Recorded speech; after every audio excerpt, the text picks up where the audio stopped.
Хэлээ. Окей. За leverage буюу хөшүүрэг гэж юу вэ? За санхүүгийн ер нь санхүүтэй холбоотой зүйл дээр санхүүгийн хөшүүрэг гэдэг зүйлийг их ашигладаг. Хөшүүрэг гэдэг нь бол үгийн утгаасаа бол ойлгож байгаа хэрэгтэй. Бид нэр хөшүүргийг амьдрал дээр маш олон зүйл дээр ашигладаг. Жишээлбэл машина өргөдөг нөгөө нэг данхраатын бол хөшүүргийн маш том одоо юу одоо тий жишээ тий баг хүчээр их одоо хүн зүйлийг хөдөлгөх одоо хөшүүрэг хөдөлгөх ийм одоо арга гэх юм уу. За яг тэрэн шиг өгөхлөөр санхүүгийн зах зээл дээр санхүүгийн одоо энэ орчинд өгөхлөөр хөшүүрэг гэдэг зүйлийг ашиглаж бид нэр томоохон хэмжээний одоо мөнгөний хилцэл санхүүгийн гэрээ контракт зүйлүүдийг бас хийж идэг. За ер нь бол хөшүүрэг бол зөвхөн бидний амьдралд бол нэг анзаарч бид нар яг хөшүүрэг гэдэг утгаар нь хэлдэг болохоос маш олон зүйлүүдэд маш олон хэлбэрээр бид нар ашиглаж байдаг. Одоо хөшүүргийн хамгийн том нэг зүйл нь бол зээл тий. Зээл бол бидний хувьд бол бас амьдралд бол хөшүүрэг. Яг л бид нар өнөөдөр бүх юмыг кэшээр өнөөдөр бэлэн кэшээр худалдаж авч чадахгүй. Тийм болохоор ирээдүйд одоо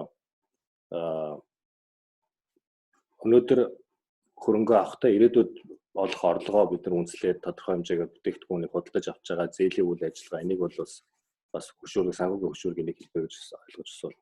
За яг энэ шиг өгөхлөөр арилжаан дээр хүртэл бид нэр оролцохтой өгөхлөөр хөшүүргийг ашиглах болцоотой.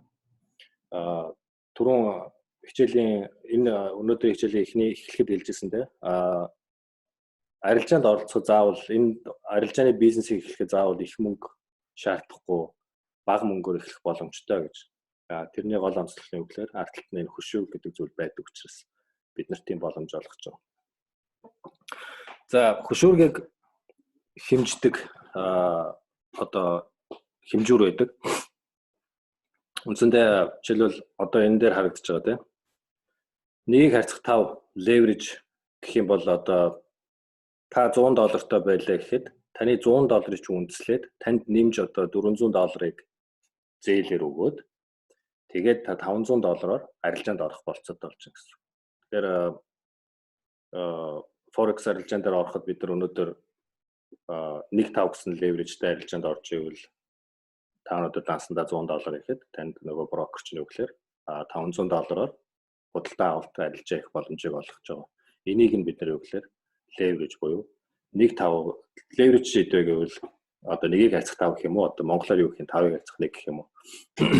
Ийм leverage-тэй гэж ярьдаг. За stock market буюу хувьцааны зах зээл Forex market буюу одоо энэ валютын зах зээл хоёр харилцан ялгаатай хөшүүрэг ашигладаг. Яг л нэгдэлт нь stock market-ийн үн бол бараг центээс илүүгээр хэдэн доллараар хэмжигддэг тийм. Гэтэл нөгөө талд нь валютын зах дээр бол бүр центийг 100%-ны нэгээр 1000%-ны нэгээр одоо үнийн хөдөлгөөнийг нь хэмждэг учраас харилцан ялгаатай хөшүүргийн зэрэгтэй байдаг.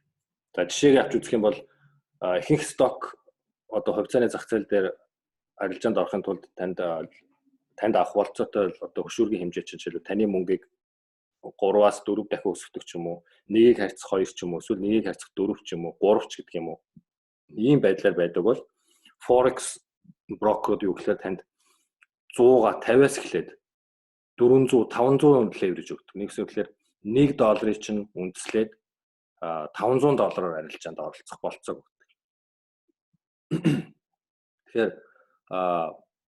нөгөө нэг ханшийн хөдөлгөөн нь маш бага учраас хөшүүргийн хэмжээ нь өндөр байх шаардлагатай байгаа. Үгүй бол ийм өндөр хөшүүрэггүй бол энгийн одоо гэртээ байгаа та бид нар шиг энгийн улсууд бол юу гэхээр арилжаанд ороод $100, $500, $1000 арилжаанд ороход тэндээс ханшийн хөдөлгөөний зөрүүнээс олох ашиг чинь юу гэхээр бид нар нөгөө нэг тэр нь зарцуулж байгаа цаг хөдөлмөрийн чинь хэмжээнд хүрэхгүй учраас энэ үр ашиггүй одоо ажил болох учраас тийм байдыг арилгах дээрээс нь хүмүүсийг оролцуулах боломж олох үднэс брокерууд юу гэхээр ийм өндөр leverage буюу хөшүүргийг ашигладаг юм байна.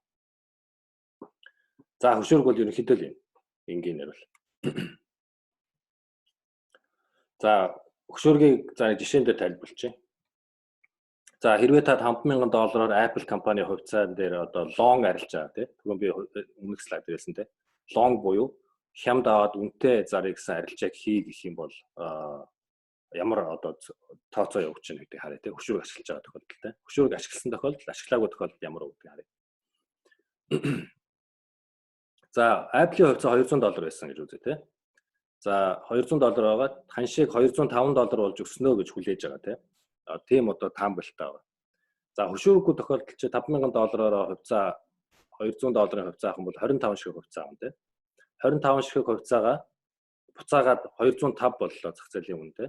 Болоход нь зарахад юу гэхээр 201 хувьцаа 25 хувьцаанд тутамдаа нэг ч хувьцаа бүрдээд $5 ашиг хийгээд нэгс нь юу гэхээр $125 ашиг гэж байна тий. Ингээд $50,000 $125 болсон буюу нийт хөрөнгө оруулалтаас 2.5% ашигтай арилжаа хийсэн байна гэж үзсэн тий. Тэгвэл хөшүүрэгтэй тохиолдолд тий 5-ыг харьцах 1 гэсэн хөшүүрэгтэй тохиолдолд ямар харагдах вэ? За, $5,000 чинь 5 дахин үржүүлчихнэ.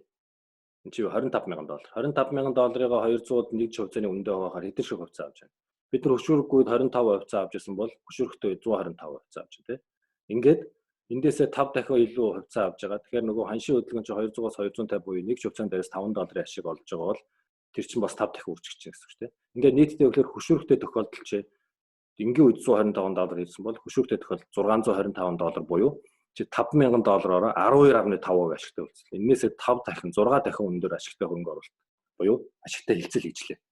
Энэний одоо хөшүүргийн хамгийн том давуу тал нь юм байна. За, мэдээж эрсдэл ашиг байгаа бол нөгөө талд нь эрсдэл байна тий. Нөгөө талаараа хөшүүрэг ашигласнараа чи эсрэгээрээ 12.5% бас алдагдлалт орж болно тий. Мөнгө ханш чинь 205 руу хөдлөөгөө буцаа 195 руу унах юм бол чи $5,000 арилжаанд ороод $5,000-ийнхаа 12.5% буюу ганцхан арилжаан дээр чи нийт хөрөнгийнхаа 12.5%-ыг алдна.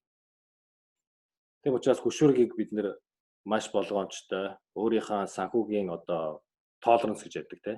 Санхүүгийн алдагдал хүлээж чадах чадвар, эрсдлийн үнэлгээгээ сайн тооцож иж хөшүүргийг ямар түвшинд ашиглах уу гэдгээ сонгож явах хэрэгтэй.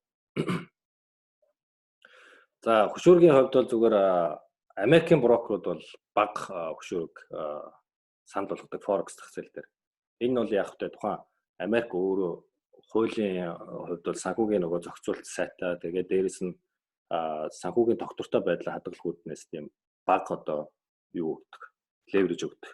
Ер нь бол дээдл нэг 50 нэгийг харьцах 50 гэсэн леверэж өгдөг бол Америкаас гадна байгаа одоо Европын орнууд, бусад энэ улсууд байгаа брокерууд 500 400 хүртэл леверэж өгдөг тийм. $1 чинь үнслээд $500 арилжаанд орох хэрэг өгдөг. За, сток брокер дээр бол дээдл нэгийг харьцах нь 2-оос нэгийг харьцах 6 хүртэл өгдөг бол форекс дээр юм өндөр өгдөг тийм. За, одоо сая бахан ашиг машиг болохоор ярьчлаа, хөшүүргээ ярьчлаа. За, хэдүүлээ одоо эрсдэл. За, нөгөө талд нь ашиг тийм. Энэ эрсдэл ашигыг яаж бид нар арилжаачид тооцдог юм бэ? За, арилжаанд оролцохдоо эрсдэл ашигын талаар ямар ойлголттой байх хэрэгтэй юм бэ гэдэг талаар ярилцъя тийм. За, арилжааны бизнесийг бол товчхон хэлэхэд бол цэвэр магадлалын одоо магадлал дээр үндэслэдэг гэж үзэж болно арилжааны шийдвэр. Хизээч чи ямар ч арилжаач нь хизээч зах зээлийн хөдөлгөөнийг 100% найдвартай, байнгын тогтмол төгс одоо тооцоолох, урьдчилан зах зээлийн хөдөлгөөнийг мэдэх боломжгүй. Яагаад гэвэл маш олон зүйлийн хүчин зүйл энэ үнийн хөдөлгөөнд нөлөөлж идэг. Учираас тэр бүгдийг тооцох математик тооцоолол магадлалыг тооцох аргачлал өнөөдрийн хүртэл гараагүй байхчгүй байх. Ер нь гарахчгүй байх. Яг л асар их хүчин зүйл байгаа. Зөвхөн бид нар магадлал тавина. За, энийг ийм одоо энэ төв чиглэл рүү явах магадлал тэдэн хувьтай л гэж ярихаас биш. За, найдвартай тэгж өгсөн, эсвэл найдвартай тэгж буурна гэдэг бол ойлголт байхгүй. Тэгэхээр арилжаач нь бол хамгийн анхны одоо чиний ойлголт, чиний толгоонд тавих одоо майндсет чинь юу гэхээр цэвэр тоо, цэвэр магадлал гэдэг юм дээр зөвхөн тоон дээр л үндэслэж шийдвэр гаргана. Хизээ чи өөрийнхөө хүсэл мөрөөдөл ч юм уу эсвэл өөрийнхөө сэтгэл хөдлөл дээр үндэслээд за энэ яг өснө, найдвартай өснө гэж хизээч бодож болохгүй. Байнга нөгөө талдаа 80 өсөх 80% гэж тооч нь гарч байгаа бол цааталт нь дахиад 20% чиний эсрэгээр явах 20% магадлал байн байгаа гэдэг тооцож эрсдлээ байнга бид нар үнэлэх хэрэгтэй болдог. За тийм учраас магадлал гэдэг бол чиний хувьд бол юу гэхээр одоо магадлал дээр үндэслэж бүх шийдвэр гаргаж явна л гэсэн гэдэг ойлголтыг хэлэх гээд байна. За энэ наваг ярьж байгаа хооронд энэ текстийг уншсан баг те. Үндсэндээ юу гэхээр маш олон хүчин зүйлүүд энэ их одоо үйл ажиллагааныг бол тооцох боломжгүй. За дээрэс нь Forex зах бол одоо үндсэндээ дэлхийн зах гэсэн үг шүү дээ. Мөнгөний зах. Бүх улсуудын засгийн газрууд, улсууд хоорондоо хийгдэж байгаа бараа таварын өгүүлгээ байгаа шүү дээ. Бараа таварын арилжаа 8. Тэрний тоо, тэрний мөнгө чинь хоорондоо солилцдог. Тэр тоог нь бүртгэдэг нэгтлэнгийн том систем чинь юу гэхээр Forex market буюу Forex систем болоод өнөөдөр хөгжсөн. Тэгээ интернет нэгдсэн сүлжээнээс бол тусламжтайгаар өмнө зөвхөн тухайн улсын банк, засгийн газар төлөөлж тэр системд мэдээлэл оруулж хадгалж явж тэрэнд оролцох болцоод байсан бол өнөөдөр интернетийн тусламжтайгаар гэрээсээ хүн болгон оролцох болцоотой болсон учраас болцоо огсон нь өнөөдөр миний энэ хичээл заах үндэслэл болж байгаа байхгүй. За энэ магадлал юм бол магадлалыг бид нэр тооцох хэрэгтэй тийм. Тоогоор тооцож магадлал дээр бид нар үндэслэл шийдвэр гаргаж авах хэрэгтэй.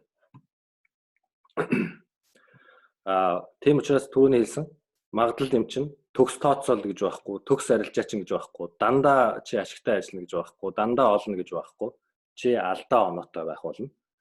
Нэгс нь юу гэхээр алдагдал чамд байна гэдгийг чи анханаас хүлээн зөвшөөрөх майндсеттэй арилжаанд орох хэрэгтэй. Алдчихлаа гэж шаардж иргэж ороод, шаарлахж ороод гэх юм бол дахиад алдахын л үндэс болно. Тэгэхээр эзэц сэтгэл хөдлөлөөр арилжаанд орчуулахгүй. Зүгээр цэвэр магадлалыг тооцчлаа арилжаанд. За тэгээ магадлалыг яадаг юм бид нар магадлалыг тооцохын тулд бид нар таамаглах биш зүгээр магадлалыг бид нар тооцож арах хэрэгтэй. Тэр яаж тооцдог гэдгийг бол дараагийн юм дээр гаргана. За зөв магадлалыг эрсдэл өгөөж эрсдэл гэдгийг юу вэ гэдгийг зөвхөн тайлбарлахыг оролддог.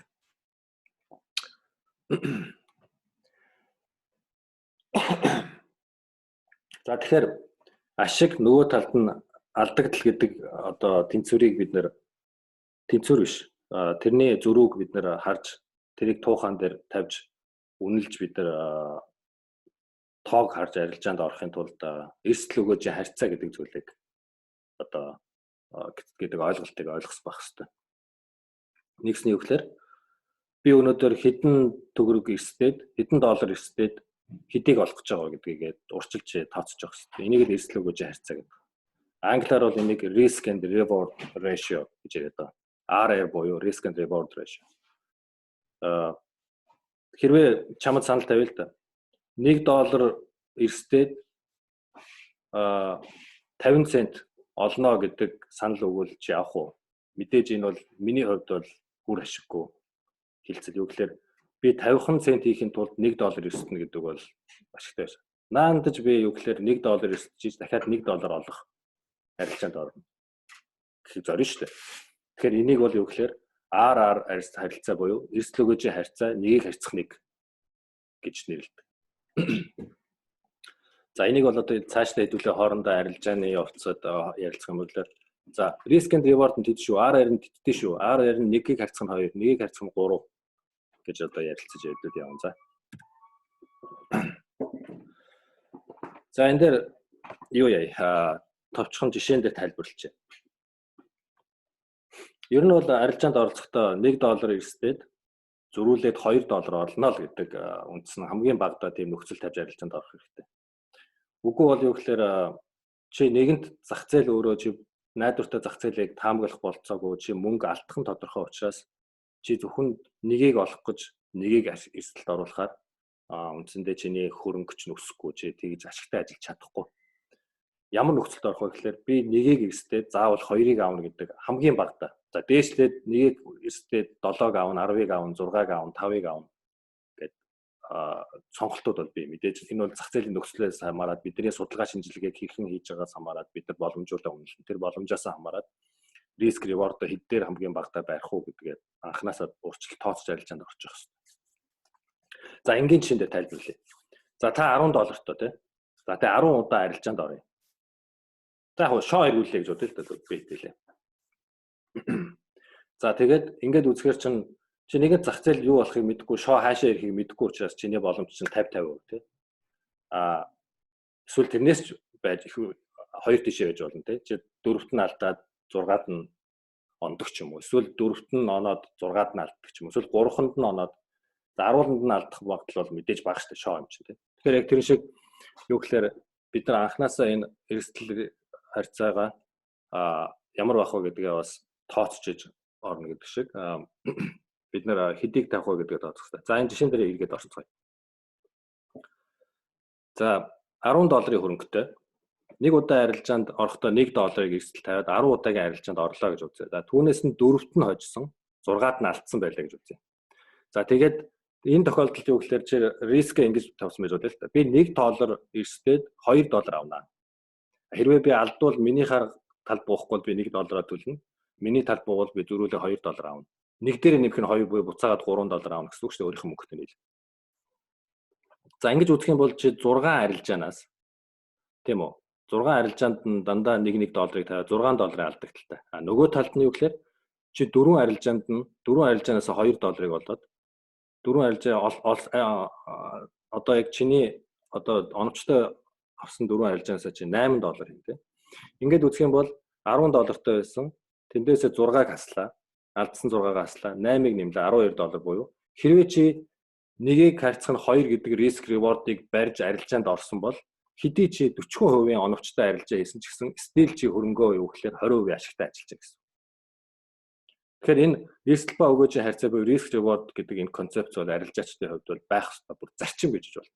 Хэрвээ энэ зарчмыг нэгийг харьцах нь 2, нэгийг харьцах 3 гэдэг ийм шаардлагыг хангасан арилжаа надад харагдахгүй бол би арилжаанд орохгүй гэдэг тийм татвар зарчмуудыг баримтлах хэрэгтэй. Энийг л ойлгох гэдэг.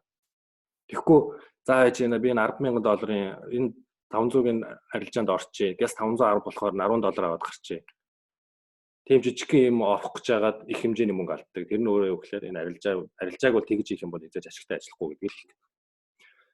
За тэгвэл хараа ийм риск ревордыг сайн барьж чадсан хүн бол дөрвөн дээр нь 40% магадaltaй ажиллахад 20% ашигтай ажиллаж байгаа бол хэрвээ 1-3 гэдэг рашиг барьж ажиллаж авах юм бол чи бүр 60% ашигтай ажиллаж байгаа. За энийг бол ойлгочихж байгаа. За ингээд үндсэндээ юу гэхээр эрсдэл өгөөжөө ярьчлаа, PP ярьчлаа, мэдээлэл зах зээлийн юу суур мэдээллүүдийг яаж уншихаа ярьчлаа, графикийг яаж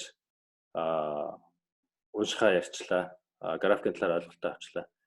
За хэдүүлээ одоо брокерууд яаж сонгодгийг за тэгээд арилжааны техник мэдлэг гэсэн тийм түрүүн би нэг хичээлийн эхэнд 3 филдэд буюу 3 талбар дээр бид нэр бэлтгэл ажил хангах хэрэгтэй гэсэн тийм техник мэдлэг, механик бэлтгэл хангамж, дээрээс нь сэтгэл зүйн бэлтгэл хангамжтай бэлтгэл. Тэгэхээр энэ техник одоо талбарт нь хамаарсан одоо шинжилгээ, техник онлайн мэдлэгүүд ямар байдаг вэ гэдэг талаар хэдүүлээ эхнээс нь өнөөдрөөс эхлээд үзэж яваа. За брокер хэрхэн сонгох вэ?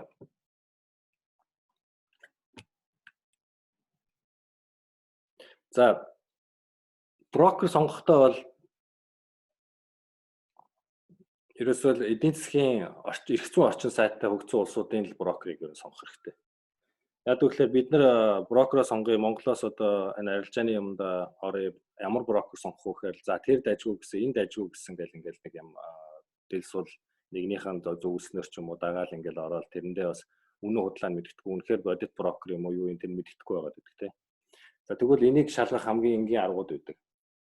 Энгийн зүгээр суур шалгуур үзүүлэлтүүд тавьчих хэрэгтэй мэдхэд илүүдэхгүй. За тэрний үг гэхээр мэдээж эдийн засгийн их зүйн сайн хөгжсөн улсуудын брокер байх хэрэгтэй нэгдүгээр цай. За тэрний үг гэхээр Америкийн нэгдсэн уул, Англи, Австрали, Швейцарч гэдэг юм уу тийм. Санхүүгийн том төвүүд байдаг улсуудын брокерыг сонгох хэрэгтэй. За энэ төвүүд чинь юу гэхээр өөрийн гэсэн нөгөө санхүүгийн зохицуулах том хороонуудтай. Тэр хороодууд нь юу гэхээр брокерууд дээр тавьдаг шалгуур үзүүлэлт нь өндөр. Тэр улсад ажиллаж байгаа брокерууд нь тэр шалгуур үзүүлэлтийг хангахын тулд найдвартай, санхүүгийн ихөөсвөртэй, сайн үйл ажиллагаатай, шаардлагыг хангасан үйл ажиллагаатай байж л тэр сертификатуудыг авдаг. Тэгэхээр энэ брокеруудыг сонгохдоо энэ NFA буюу Америкийн брокер байх юм бол NFA буюу National Futures Association эсвэл одоо National Commodity Futures Trading буюу энэ association-уудын хороонуудаар батлагдсан хэсгийг шалгах хэрэгтэй. Англи бол жишээлбэл Financial Conduct Authority гэж газар байна. Австралид бол ASIC гэж байгууллага байна. Швейцарид бол SFBC гэдэг энэ холбооны нөөцийн банкных нь хороо гэдэг ч юм уу энэ байгууллагуудад бүртгэлтэй эсхийг нэгдүгээр шалгах хэрэгтэй. За хоёрдугаар арилжааны шимтгэл байх хэрэгтэй. Тэгэхээр нэгэнд бид нар арилжааг маш олон арилжаа хийн тэ. Аван зарна. Тэр болгондоо шимтгэл төлнө. Юм болгон үнэтэй. Тэр шимтгэл нь бага бах тусмаа бидний ашиг хөрөнгөө бас өсгөхөд тэр чинь бас нөлөө үзүүл.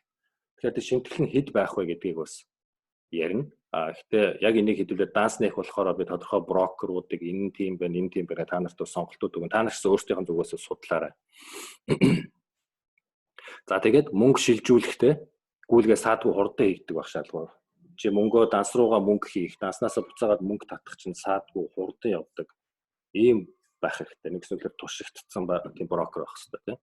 За тэгээд дөрөвдүгээр нь бол мэдээж одоо нөгөө механик хангамж талаасаа буюу арилжааны платформ чинь ямар байна уу те програм хангамж нь сайн уу хялбар ашиглахад хялбар утсан дээр асуудалгүй суудаг уу нээж хаахад асуудалгүй юу тийм бүрэн ажиллагаатай гоё платформтой брокер бас байвал зүгээр.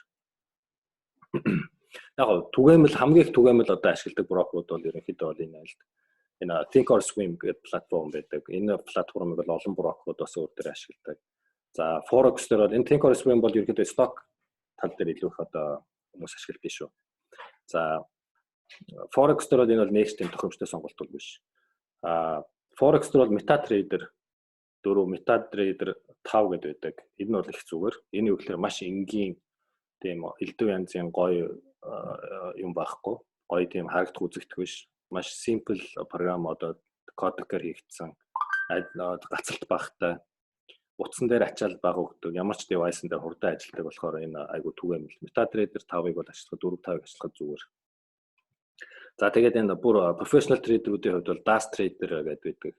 Энэ бол Америкийн бас Нью-Йоркийн биржтэй бүртгэлтэй тэдний мэдээллийн сангийн хадгалдаг энэ платформ бас зүгээр байдаг. За энэ мэдээлэл платформуудыг хэрэг цаашдаа хувьцааны арилжаанд ч юм уу юун дээр оролцохоос хамаарат данс нэхтэй би та нарт бас шаардлагатай бол нэмэлт мэдээлэл өгөө явууч.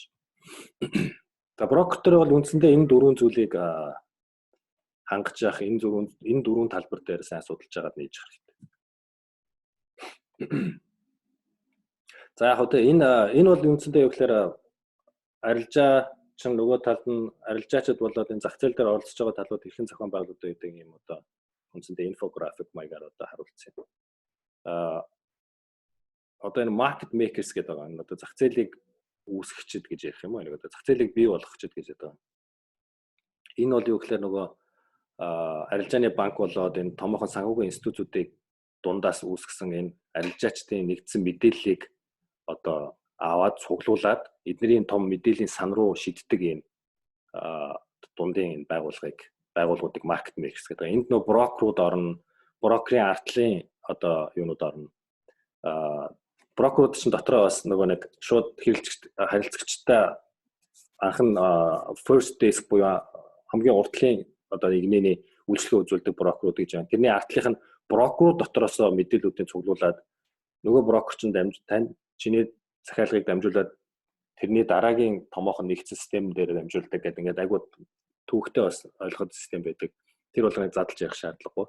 Энд чинь мэдээлэл өгөөд эндээсээ юу гэхээр энэ нэгдсэн мэдээллийг цаашаа энэ систем рүү шилж өгч идэг энэ газрыг бол market maker буюу зах зээлийг одоо зохицуулагч гэж яриад байгаа. Тэгээ биелүүлэгчд голчлон дамжуулагч гэдэг ийм зүйлүүд байдаг. За ард талд нь бол зүгээр үндсэндээ бол улс орон болгоны банкуд, засгийн газрууд, за тэгээд том санхүүгийн хөрөнгө оруулалтын институтууд тэдний хоорондын нэгдсэн EBS and Reuters гэдэг энэ том сервер хөдөл байгаа бүх мэдээллүүдийг хооронд нь мэдээлэл боловсруулж энэ сервер рүү гэхээр тал талуудаас мэдээлэл ирж идэг. Үндсэндээ зах зээлийн ялангуяа Forex маркетийн валютын ханшийн хөдөлгөөнийг энэ арилжаачид хөдөлгдөг биш, эднэр л хөдөлгдөг байхгүй. Том банкуудын хоорондын хэлэлцээрүүд улс хоорондуудын арилжаа наймаа хийгдэхэд энэ банкуд төлбөр тооцоог үүсгэх. Тэр төлбөр тооцоолын мэдээллийг энд шивж байна. Нөгөө талаас нь энэ санхүүгийн институтууд ийшээгээ компаниудын улс хоорондын хөрөнгө оруулалтуудаас үндэслээд хөрөнгө мөнгөний мэдээллийн тооцоонуудыг хийж байна. Prime brokerage буюу эднэрийн дундлын энэ том банкуд улсын засгийн газруудын мэдээллүүдийг дамжуулдаг prime brokerage байна. Эднэрийн юу гэхээр зах зээлийн үнийн үндсэн валютын ханшийн хөдөлгөөнийг тодорхойлж идэг. Эдний хөдөлгөөнийг энд юу болж байгааг ойлгосноор юу гэхээр бид нэр зах зээлийн ханш яаж өөрчлөхийг бас мэдэх боломж өгдөг. За нэг бүтцийн хувьд ерөнхийдөө юм байдаг. За брокер тал дээр брокерийн дотроо бас хэдэн төрлүүд бай. Түрүүн market mix дотор гэдэг байдаг гэсэн. Тэрэндээ товчхон тайлбарлая. Энийг ингэж нэг заавал детальч тайлбарлах шаардлагагүй байх гэж байна. За ер нь бол no dealing desk broker гэж NDD, нөгөөх нь DD broker гэж хоёр байдаг. No dealing desk broker гэдэг нь юу гэхээр дундын дууслагчгүйгээр шууд чиний мэдээллийг өөрөөсөө чиний мэдээллийг ашиглахгүйгээр шууд цаашаага яадаг систем рүү шилжүүлдэг брокер. Системдээ шууд шивдэг брокер. Дундаа дилертэй буюу нэгс нэглээр дилер ихээр чинь зохицуулагч буюу арилжаан дээр дунд нь бас дууслагч гэсэн үг шүү дээ. Ийм дууслагчтай брокерыг болохоор DD модель гэдэг нь dealing desk. Энэ яадаг вэ гэхээр энэ брокер яадаг вэ гэхээр жишээлбэл чи арилжаачин захиалгаа өгөхөөр тэр захиалгын чи эсрэг захиалгыг эндээс шивж идэг. Тэгэд энэ юу гэхээр чиний ашиг алдагдал олохыг чинь өөрөө энд зохицуулж идэг брокер. Нэгс нэглээр яадаг вэ гэхээр за би Amazon-ы хувьцааг өснө гэж үзээд Amazon-ы хувьцааг авлаа гэж бодоход энэ дилер цаана яадаг вэ гэхээр хэрвээ миний одоо чиглэлээр Amazon-ы хувьцаа өсөх юм бол энэ нөхөр тэр миний олж байгаа ашиг нь энэ нөхрийн хувьд бол алдагдал болж өөрчлөдөг. За энийг эвтэйхэн тайлбарлыг бол юу гэхээр энэ яг үндэ бол цаашаага ордероо бол интербанкны систем рүү шаардлагагүй бол шивдэг байхгүй юу гэхээр чиний эсрэг арилжаанд ороод яг л ихэнх арилжаачдын 10-аас 8 нь алддаг гэж ярьсан шүү дээ түрүүн ихний статистик тоогоор. Тийм болохоор эдгээр юу гэхээр тэр 10 хүний 2 нь олж байгаад 8 нь алдаж идэг учраас тэр 8-ын алдагдлынхаа эсрэг нь арилжаанд ороод заавал интербанк руу мэдээлэл чинь шилжүүлэхгүйгээр юу гэхээр энд нь санхүүгийн зүгээр гүйлгээ бүртгэж аваад зөрүүг нь олсон хоёрт нь мөнгө нөгөөд алдсан 8-ын мөнгөөр хадгалаад буцаагаад өгөөд мэдээлэл явуулж идэг ийм брокерууд байдаг. Энэ брокерыг болохоор DD брокер гэдэг. Тэгэхээр бид нар бол ийм DD брокерыг бол сонгож болохгүй. Зөвхөн NDD брокер гэдгийг ихтлэх хэрэгтэй. За тэгээд хамгийн сүүлдний үгээр брокер дээр тавих шалгуур үзүүлэлт манай демо данс нэх болцоотой байх хэрэгтэй тийм. За демо данс гэхээр ойлгож байгаа бах. Гэхдээ зүгээр товчхон хэлэхэд бол юу гэхээр зах зээлийн бодит одоо ханшийн хөдөлгөөн дээр одоо хиймэл буюу одоо хиймлэр чи данс нээсэн тодорхой хиймэл $100,000 арилжаанд орж байгаа юм шиг яг тэр мэдээлэл дээр өөрийнхөө арилжаанд ороод өөрийгөө турших болцоо олгодог. Ийм боломж бас өгсөн брокер байвал зүгээр. Гэхдээ нэгэнт энийг бол шийдсэн олон интернет платформуд байгаа. Заавал брокертой ийм байх шаардлагатай гэдэг одоо юуг болцсон л доо. Шаардлага бол байхгүй болцсон.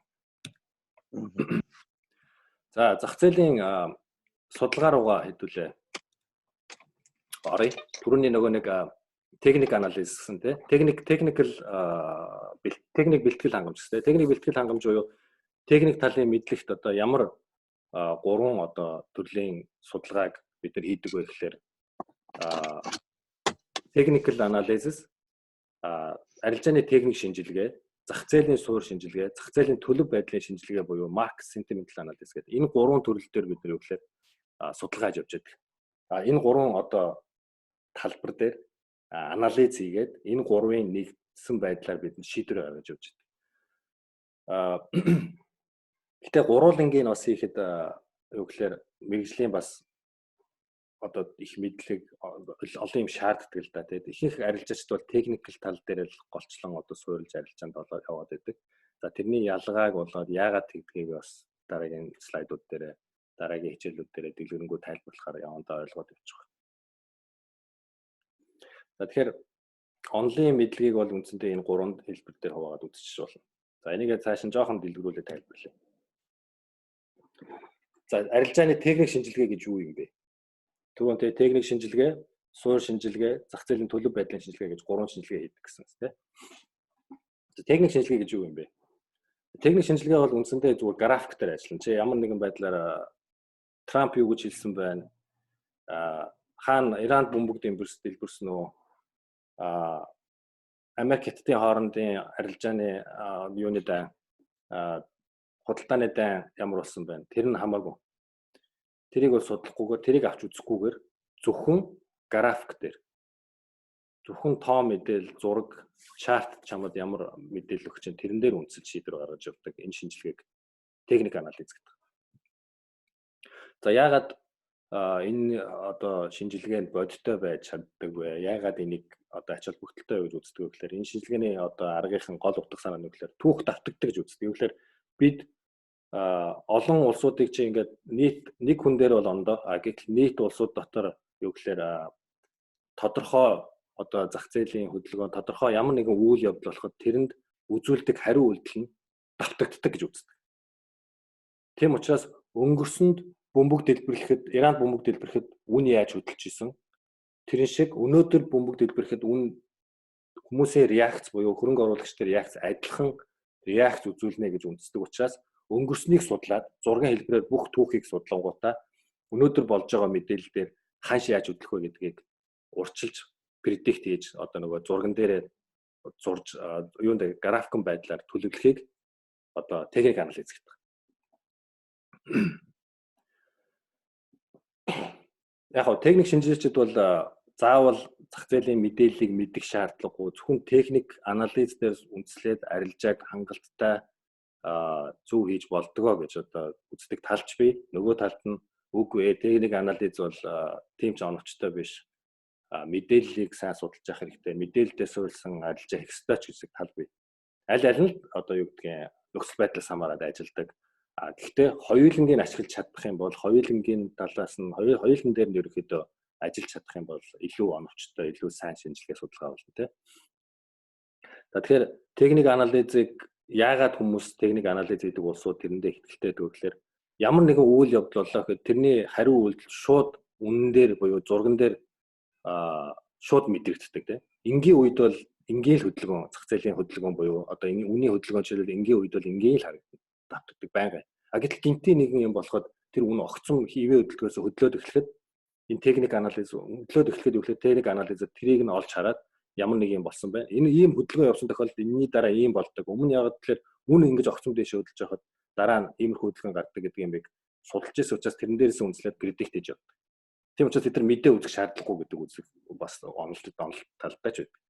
За, ер нь бол техник анализыг юунд ашигладаг вэ гэхээр арилжааныхын төлөвлөгөөгөө гаргахад дээрэс нь арилжаанд яг хизээ орох уу, хэдэн доллараар орох уу, хаана ороод ямар хугацаанд бариад хизээ гарах уу гэдгээ одоо энэ дээр хэлсэн үү те. Эднэрийг одоо төлөвлөхөд илүү их ашигладаг. Яг ямар үн дээр орох уу, ямар үн дээр гарах уу, алдагдлаа хаана хүрчүүл зогсоох уу, ашгаа хаана хүргүүл авах уу гэдэг одоо яг арилжааны step by step буюу одоо алхамаар тооцсон төлөвлөгөө гаргахад техник анализ бол илүү ашиглагддаг. За энийг бол хичээлийн 80% бол ерөнхийдөө энэ дээр байна. Суур буюу түрүүний нөгөө мэдээлэл дээр үндэслэн одоо судалгаа бол би тэрийг бол заах бол одоо боломж байхгүй. Тэрийг бол маш их олон мэдээллийг байнгын мэдээлэл уншдаг, хардаг тийм өөр ингэсэн үгүй мэдээллийг сонирхох дуртай улсууд бол хийх зүгээр гэдэг. Тэгэхээр би хичээлээр та нарт өгч чадах зүйл бол техник анализыг л өгч чадна. За тэгвэл суур шинжилгээ гэж юу юм бэ те? Нөгөө талд нь одоо нөгөө мэдээллийг яаж ашиглаж арилжаанд орох вэ гэдэг талаас нь. За техник анализ юм бол суур шинжилгээний үгээр түрүү хэлсэнчлэн зах зээлийн нөхцөл байдал хэрхэн өөрчлөгдөж байгаа, улс хоорондын харилцаа хэрхэн өөрчлөгдөж байгаа, улсуудын гаргаж байгаа шийдвэр эдийн засагт болоод мөнгөний бодлогот нь олон улсын санхүүгийн байдалд хэрхэн нөлөөлөх үү гэдгийг мэддэг, логик энэ ойлгодог хүмүүс юу гэхээр энэ суур шинжилгээг ашиглаж мэдээлэл дээр ашигладаг. Гэхдээ энэ тийм айхтар ойлгоход хэцүү тийм одоо төвөгтэй зүйл бол биш. Бид бол мэдээж арилж байгаа хийхдээ зөвхөн 100% одоо техник тал дээр бол бас суурилдаг. Жишээлбэл миний бол арилжааны 20% жишээлбэл би мэдээллийг байнгын бас авч явдаг. Тодорхой мэдээллийн нөхцөл байдлаас хамаарат техник анализ дээр хэрхэн энийг авч хэрэгжүүлэх үү гэдгээс сонгож байдаг. За тэгээ энийг нь бол юу гэхээр фундаментал буюу зах зээлийн суур анализ гэдэг. За энд бол санхүүгийн тайлангууд байна тийм хувьцааны арилжаанд орох юм бол тухайн компани санхүүгийн тайлан, тухайн компани хийж байгаа төсөл, хэрэгжүүлж байгаа зүйлс, санхүүгийн өөрчлөлтүүд нь яаж болж байгаа, хэрэгжүүлж байгаа төслөөрөө ямар үр агуулж хүртэж байгаа гэдэг ирээдүйн орлогыг нь урьдчилж дүгнээд тэрийг нь үнэлээд хувьцаан дээр нь орж гарах, зарах авах арилжаа гэдэг. Нэг нь юу гэхээр арилжааны шийдвэртэй ашигладаг. Энийг нь юу гэхээр фундаментал буюу зах зээлийн суур шинжилгээ гэж хэлдэг. За зах зээлийн суур шинжилгээг бид нар дөрөв хэлсэнчлэн яагаад техник аналистууд ашигладаг вэ гэхээр мэдээг ашиглаад би чиглэлд юун дээр арилжаа хийх вэ гэдгийг сонгодог байхгүй. Би мэдээг заавал ойлгох албагүй, заавал мэдээллийг энэ мэдээлэл тийм юмд ингэж нөлөөлнө гэдэг би заавал мэдэх албагүй. Гэхдээ би энэ мэдээллийг мэдснээрээ одоо энэний арталд хаана энэ нөлөөлөх вэ гэдэг анхны юмыг мэдчих хэвээр. Арилжааны худалдааны дан хурцтлаа гэвэл юу юунд нөлөөлөх вэ? Валютын, Америк валютын долларын ханш сулрах уу, одоо чангарах уу гэдгийг одоо би мэдэхгүй ч гэсэн энэ дээр ямар нэгэн байдлаар нөлөөлнө гэдгийг бол мэдчихэж байгаа. Тийм учраас би тэгэхээр ямар юуг арилжах вэ гэдгийг би мэдээлэл дээр үнэлж сонгодог гэсэн. Ер нь бол ихэнх техник анализ. За тэгээд бүр юм урт жилээс дээш 2 жил, 3 жил, 4 жил, 5 жил, бүр дээшлээд 10 жилийн юм хөрөнгө оруулалтын шийдвэрийг ер нь суур шинжилгээнд үнэлж байгаа. Тэгэхээр техник шинжилгээ, зурган шинжилгээгээр хизээч тийм урт хугацаар төлөвлөх болцоогүй. Бид нар зурган шинжилгээгээр зөвхөн ойрын хугацааны төлөлтүүдийг, ойрын хугацааны санхүүгийн хөдөлгөөн, ханшийн хөдөлгөөнийг л предиктлэх болоход таамаглаж тооцоолж магадлалыг нь тооцох болохоос биш. Бүр урт хугацааны 10 жилийн дараах үр дүнг бол юу гэхээр тухайн компани хийж байгаа компани тухайн улсын санхүүгийн эдийн засгийн нөхцөл байдлын нэг өөр өнцгөөс харж суур шинжилгээгээр үнэлж хийдэг учраас энэ аргыг бол юу гэхээр тийм урт хугацаанд арилжаанд орж урт хугацааны хөрөнгө оруулалтанд бол илүү ашигладаг. За ийм ялгаатай. За зах зээлийн төлөв байдлын шинжилгээ 3 дахь шинжилгээ. За энэ бол үндсэндээ юу гэхээр зах зээл дээр болж байгаа дэлхийн нийтэд болж байгаа санхүүгийн эдийн засгийн үйл явдалд хүмүүсийн нийт буюу массын одоо хандж байгаа хандлагыг л одоо судалдаг гэсэн үг. Масс яаж хандна тэрнээс хамаарч тэд нар чинь одоо зах зээл дээр нөлөөлнө тийм ээ. Вирус гарлаа гэдэг мэдээг хараад өнөөдөр зах зээл яаж унаж байна те. Яаж яг боддоор бол юу гэхээр бүх юм унаж эхлэегүй ч гэсэн урьдчилаад бид нар юу гэхээр зах зээл дээр тэр нөлөө нь юу гэхээр сэтгэл зүгээр илрээд массын хөдөлгөөнөөр ингээд мөнгөн тоогоор шууд мэдээг гараад ингээд эхэлдэг. Энийг юу гэхээр market sentimental шинжилгээ гэдэг. Энэ талбар дээр бол би бол сайн туршлага байхгүй үнэ хэлэхэд. Гэхдээ энийг бол судалдаг энийг ашиглаж одоо ашиглах тийм олон аргууд юмуд байдаг. Би энэ хичээл дээр бол энийг бол та нарт зааж чадахгүй. Гэхдээ миний зүгээр ашигладаг хэдэн зүйлүүд юу гэхээр энэ Yahoo Finance, Estimate, Stock Tweets гэдэг энэ юуд байдгийг, сайтууд байдгийг.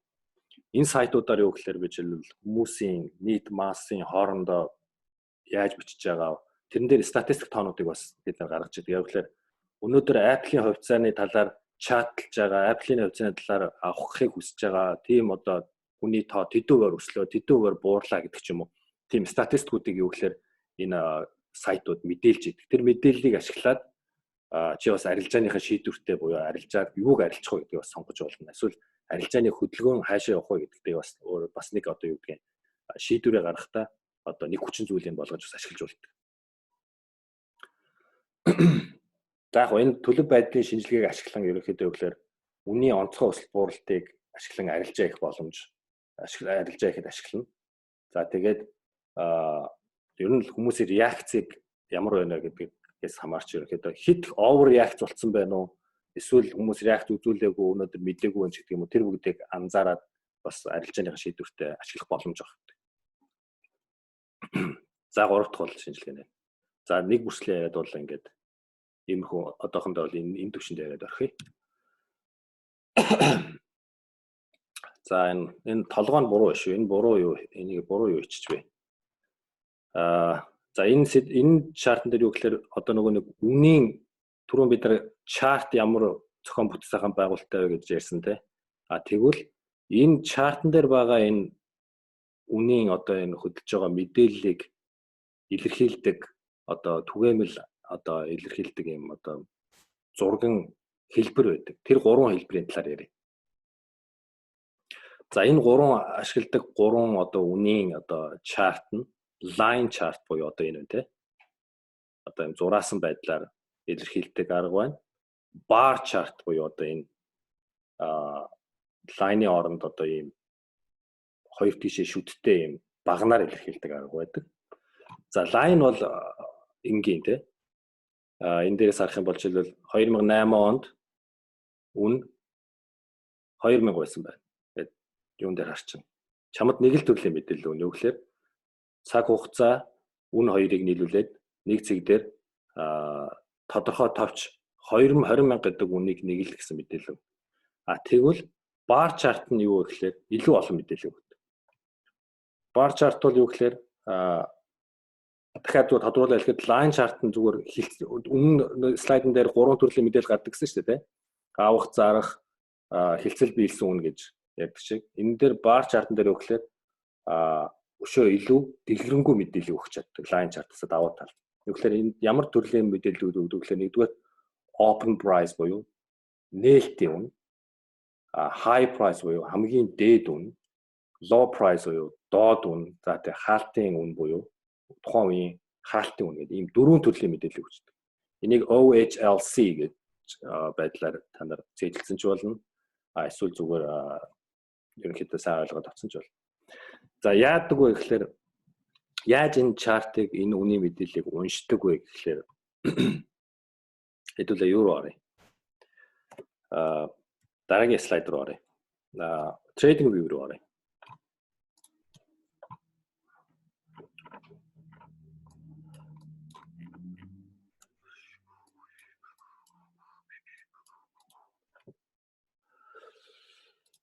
Bar chart. Опа. За энэ. За би bar chart болгочлаа. Line бол ойлгомжтой тий. Ингээд.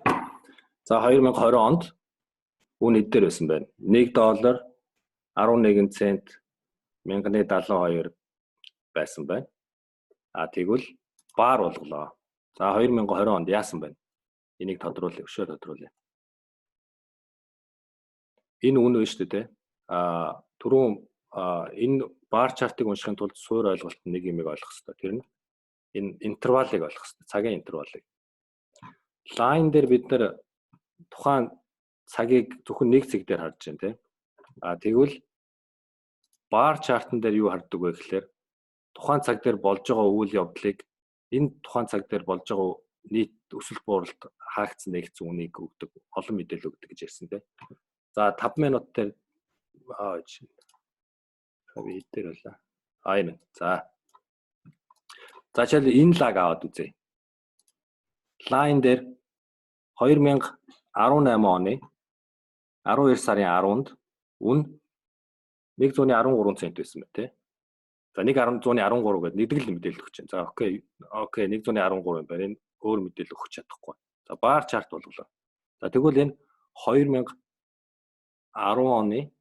оны 10 сарын 10-нд үн яасан байх юм. Эндээс энэ хоёрын хооронд савлсан байна. Нэгдэхдээ энд нэгдээд энд хаагдсан байна гэдгийг илэрхийлдэг. Нэгсэгээр цагийн интервал дотор болж байгаа үйл явдлыг тухайн цагийн интервал дотор явж байгаа үйл явдлыг одоо илүү дэлгэрэнгээр мэдээлэл өгч чаддаг. Чартн дээр доотлох цагийг бид нэр интервалаа өөрчилж болно гэсэн шүү дээ. Жишээлбэл week байж байгаа daily болох юм бол энэ нэг цэг болгон чинь нэг өдрийг 7 хоног болох юм бол нэг энэ шулуун чинь нэг 7 хоногийн ханшийн мэдээллийг илэрхийлж гин гэсэн үг. За буцаад юунд руугаа ороод слайдн дээр дахиад нэг товчхон тайлбарлах гэдэг үзье. Хэрвээ price бид нар чарта 5 минутаар тавих юм бол нэг баар нь 5 минутын дотор болсон арилжааны үнийн мэдээллийг чамд өгч гэсэн үг. За энэ high гэдэг нь юу вэ гэхээр энэ 5 минутын хугацаанд үнийн хүрсэн дээд түвшин нь энд гэсэн үг. Low гэдэг нь энэ 5 минутын хугацаанд үнийн хүрсэн хамгийн доод түвшнийг хэлж байгаа. Гэхдээ энэ 5 минут эхлэхээс өмнөх буюу 1 секундэд эхний 1-р секундэд үн хаана эхэлсэн бэ гэдэг нь open price гэдэг. Тэгээ одоо нэг юм лаг уншиг одоо багныг уншиг гэвэл 5 минут эхлэхэд үн одоо жишээл 1 гэж үзэх юм бол энэ 1 дээр байсан бол энэ 5 минутын хугацаанд үн ингээд савлсан байна те. Дээшээгээ энэ хүртэл савлаад, доошоогоо энэ хүртэл савлаад 4 минут 99 секунд буюу 5 дахь минут гарахаас өмнө 4 минут 99 секунд дээр үн close price буюу энэ дээр хаагдсан байна гэсэн. За энэ дээр зурж үзүүлье.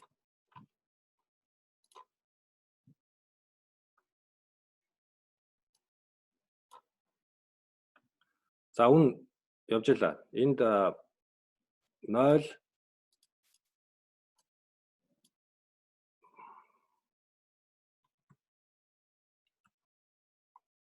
1 секундэд заяа. Үн энэ дээр байсан байлаа гэж бодъё. За үн энд 1, энд 2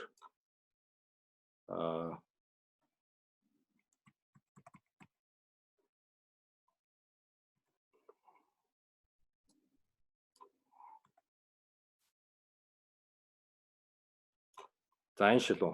Энэ хажуу талын үнүүдийг харчаа заяа.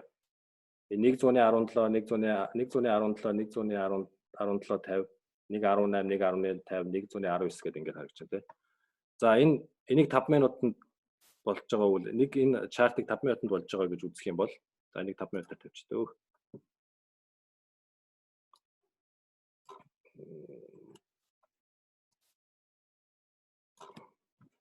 За яг 9 цаг минутанд тийм 9:00-д үн 118 261 дээр эхэлсэн гэж бодъё. За тэгээд энэ хугацаанд үн энэ дээшээгээ 120 хүртэл савлсан дээшээгээ. Доошоогоо 117 хүртэл савлаад яг 9 цаг 5 минутанд дуусахад үн 119.77 дээр хаагдсан гэж үзсэн. Үүнчлэн баарыг уншихдаа ингэж л уншна гэсэн. Зүгээр line chart чинь чамд тухайн цаг дээр зөвхөн энэ цэг дээр үн ийм үнэтэй байсан байна гэдгийг л хэлжсэн бол энэ bar chart чамд юу өгч ийнэ гэхээр үн хизээ нээгдээд энэ хооронд үн ямар савлж агаад ямар хаагдахад энэ цаг хугацаа дуусахад үн хаана хаагдсан бэ гэдэг мэдээлэл өгч байна. Илүү мэдээлэл өгч чинь илүү юу гэхээр юун дээр би арилжааныхаа шийдвэртээр ашиглах чамд илүү мэдээлэл өгч чинь гэсэн. За bar chart нь бол ийм. За тэгээд өнгө нь янз янз байж болно. Ер нь бол ногоон байдаг. Ногоон, улаан гэсэн хоёр өнгөөр илэрхийлдэг. Ногоон байх юм бол юу гэхээр энэ хаагдж байгаа үн нь нээгдэж байгаа үнээсээ дээгүүр хаагдах юм бол энэ баган чинь ногоон өнгөтэй харагдана. Нээгдсэн үн нь тухайн минутын интервал дээр цаг дуусахад нээгдсэн үн нь хаагдж байгаа үнээсээ өндөр буюу үн бууж хаагдж байгаа бол улаан байдаг. За ерөөсөө л за энийг бол bar chart гэдэг. За энэ bar chart бол ингээд түрүүн график дээр ингээд харахад нэг жоохон нүдэн төвөгтэй байсан тий.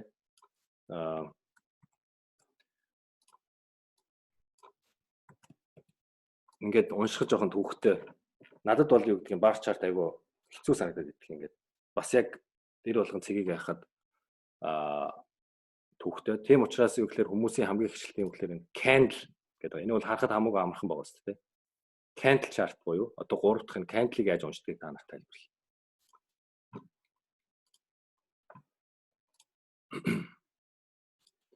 За candle chart нь бол bar chart-тай адилхан мэдээлэл өгнө. Гэхдээ илүү нүдэнд амархан, илүү одоо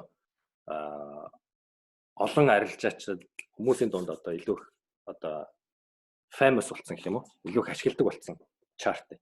Яг тэгэхээр яагаад би bar chart-ыг ярихгүйгээр шууд candle-ыг ярьчих юм бэ гэхээр bar chart-ыг бол сайхныг хүртэл ашиглаж исэн. Энэ юу бол candlestick chart бол шинэ одоо үнийн мэдээллийг өгдөг юм шинэ арга. Энэ бол Японоос анх гаралтай. Тэгээ тийм ч учраас Japanese candlestick буюу Япон лааны одоо хэлбэрээр Япон лаан chart гэж хүмүүс ярьдаг ийм одоо аргачлал юм байна. За энэ бол адилхан. Хэрвээ ингээд ногоон өнгөтэй биетэй байвал үн өсөж хаагдсан байна гэдэг анхны мэдээлэл өгнө. За наривчлалд үзэх юм бол энэ доотлын энэ их б гэж энийг бол их б гэж ярина. Body гэж ярина. Энэ их б ногоон өнгөтэй байвал дээш өсөж хаагдсан. Энэ их б-ний доотлын энэ зураас бол нээгдсэн үн. Дээдлийн зураас бол хаагдсан үн тий.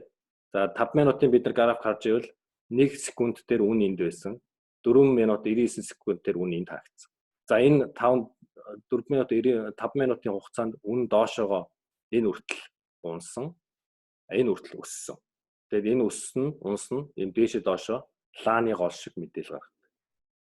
За яг энэ бол юу гэхээр үн бол өсөж хаагдсан буюу энэ 5 минутын хугацаанд үнийн өсөлт явагдсан байна гэж үздэг. Хэрвээ ногоон кандил байвал, ногоон их биетэй байвал. Эсвэргээр улаан их биетэй байвал үн энд нэгдээд энд хаагдсан. Энэ хоорондоо үн бол дээшээгээ энэ үртэл өссөн, энэ үртэл буурсан. Үндсдээ гэхээр 4 минут 1 секундын дээрээсээ нэгдсэн үнээсээ доор нэгдээд энэ хугацаанд зах зээлийн үн унсан байна гэвэл улаан их биетэй. За ялгаа нь ерөөсөө юу гэхээр нүдэнд харахад хялбар гэхдээ багнан чарттай адилхан мэдээллийг танд өгч чаддаг. За бид бол энэ candle одоо буюу лан чартыг бид бол одоо байнга ашиглаж энэ дээр бол үндэслэж зах зээлийнхэн мэдээллийг авч явах бол. За ийм 3 төрлийн түгээмэл ашигладаг зах зээлийн одоо ханшийн мэдээллийг илэрхийлдэг 3 төрлийн арга байдаг. За line chart-ыг би яагаад хэлдэг вэ? Line chart-ыг судалгааны явцад бас хэрэг болдог. Тэрийг би дараа нь ямар үед ашигладаг вэ гэдгийг хэлэн заяа. За ханшийг илэрхийлдэг график дээр байгаа энэ зүйлсүүдээс бид нэр тэнхэлгүүдээ ойлгоцсон. Дээр нь болж байгаа энэ line chart-н дээр байгаа энэ лан мэдээллийг яаж уншихаа ойлгочлоо. За тэгвэл одоо тренд гэж юу вэ гэж гэдэг талаар ярив заяа. За тренд гэдэг үгээрс нь зүгээр та нар бол ойлгож байгаа бох те. Бид нар трендийг маш олон амьдрал дээр хоорондоо ашиглаж те. Хувцсны тренд те. За тэр тренд болж байна. За гар утас тренд болж байна. Apple утас тренд болж байна. Нэгсний үгээр тренд гэдгийг одоо монголоор юу гэж хэлэх юм? Би бол хэлж мэдэхгүй байна. Гэхдээ утгыг бол бүгдээрээ ойлгож авч байна. Тэгвэл арилжаан дээр тренд гэж юу вэ гэхээр үнийн тодорхой нэг чиглэлд чиглэсэн тасралтгүй хөдөлгөөнийг л тренд гэж хэлээд байна. За трендийг бол одоо ашигласнараа бид нар зах зээл ерөнхийдөө ямар хөдөлгөөн хийгээд байгаа, зах зээл ямар шинж байдалтай байгааг бид одоо ярьдаг тийм. Жишээлбэл өсөлттэй тренд бол өсөлттэй биш үү зах зээл гэвэл зах зээл ерөнхийдөө банкын ойрын хугацаанд тогтмол өсөж байгааг бид нар өсөлт ап тренд гэж байна тийм. Энэ дээр харж. Үн нэг хөдлөхгүй байна дөө. Өнөөдөр тренд нэг алгадаа гэвэл энийг одоо юу гэдгийг трендгүй гэвэл одоо энэ үн ингээд нэг тийм дээшээ доошоо дээшээгээ чиглэсэн биш тодорхой түвшинд байгааг энийг трендгүй буюу эсвэл sideways тренд гэж ярьдаг. За унж байгаа трендийг бид down тренд гэж ярьдаг. Нэгсэн гэхээр ханш тодорхой доошоогоо тасралтгүй унжээвэл бид down тренд байна гэж үздэг. Энийг л тренд гэдэг.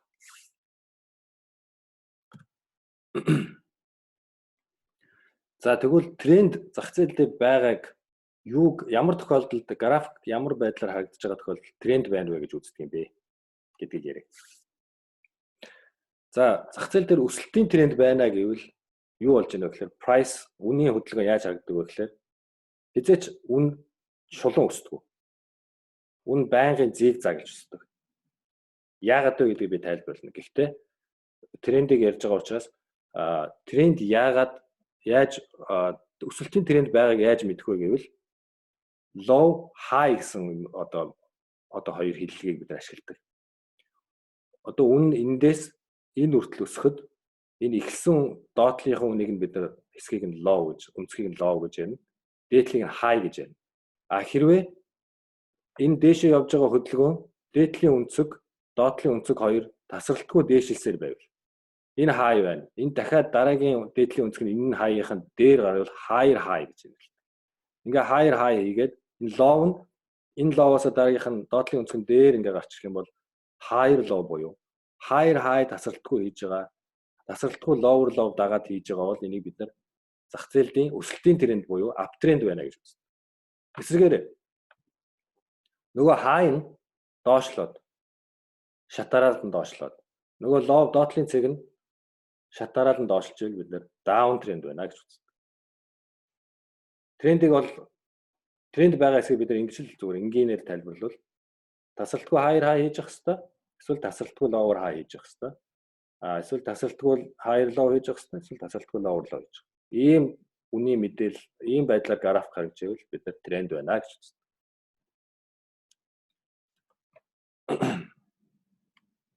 За тэгээд трендгүй буюу сайдвей гэдэг нь бол тайлбарлалтгүй ойлгож байгаа байлгүй. Үндсэндээ гэхээр энэ higher high хийхгүй үн хязгаарч чулуун чигээр явдаг гэсэн те. Энэ харж байгаа бох те бүгд ингээл дандаа зигзаг. Хэрвээ зах зээлийн одоо энэ эндээс үн эхэллээ гэж бодоход доошоо орж ирлээ, буцаад дээшлээ, энэ дээрээ ирлээ, ингээд эсвэл энэ хавьдаа ч юм уу. Ингээд дээшээгээ higher high, lower high хийхгүй ингээд байвал тренд байхгүй буюу энэ зах зээл дээр бол онцгийн одоо чиглэл хөдөлгөөн алга байна гэж үздэг. Энийг sideways. За энэ дээрээс харах юм бол энэ бол одоо uptrend харагдаж байна те. Дээшээ өслөө, доошоо буурлаа. Ногоон биетэй яадаг вүлээ үн доор эхлээд дээр хагдсан гэсэн үг те. Дээшээ өссөн байна. Энд дахиад дээшээ өссөн байна. Доошоогоо унж ирсэн байна. Дээшээ өссөн байна. Доошоо унсан байна. Тэгэхээр дандаа higher high хийж байна те. Өнцгүүд 1 2 3 4 5 дагаад дандаа higher low хийж байна те. 1 2 3 4 энэ юу гэхээр дээшээ чиглэсэн хөдөлгөөн гэж энийг uptrend гэж. За энэ бол sideways trend багийн одоо харагдаж байна. Тэгэхдээ яг төгс sideways trend биш байна. За энэ хавьд бол хийж болж байна. Тэгэхээр өмнөх гаргасан дээдлээсээ дараагийнхан дээд өнцг нь гарахгүй эндээ. Тэгсэн ингээд байвал энэ юу гэсэн. Тренд байхгүй гэж үзсэн.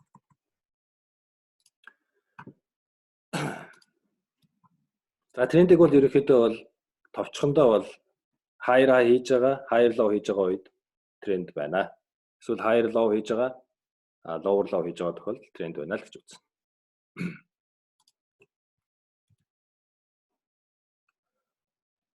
За тренд тэгвэл одоо дандаа ингээл үн байнгын өсдөггүй.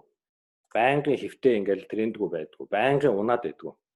Үн бол дандаа дээшээ доошоо зүрхний цохилт шиг ингээд дээшээ өсөлтийн үе байхад тогтворчлтын үе гэж байна. Тогтворчлтын үе байхад уналтын үе гэж байна. Уналтын үе гэж явахад буцаад өсөлтийн үе гэж байна. Ингээд энэ бол тасралтгүй цикл. Тэгвэл тренд яаж ямар бүтцтэй байдаг вэ? Талаар тавчхан ярилцсан. Трендийг одоо бүтц талаас нь харах юм бол 3 хэсэгт хувааж үздэг. Accumulation period буюу хоримтлуулах үе шат гэж байдаг.